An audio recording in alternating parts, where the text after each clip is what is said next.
আমি বাদশাহ, আমি কিন্তু নিজেই বাদশাহ।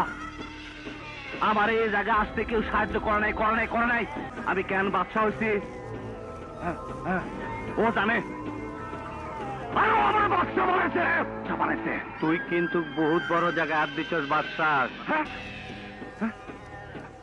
কোন বড় জায়গা? বাদশার সামনে দুনিয়াতে আম্মাজান ছাড়া কোনো বড় জায়গা নাই। বাদশাহ তোর বহুত পাগলামি সহ্য করছি, আর সহ্য করব না। ও কাটাকাটি দোস্ত, তুই আমার সাথে কাটাকাটি করবি? আরে দোস্ত ধন না, নবাব মালটা দে তো। কেটে দিলাম, কাটাকাটি হয়ে গেল। আমার পাগলামি তুই দেখছিস কি কালাম? সামনে তো আরো দেখবি। আয়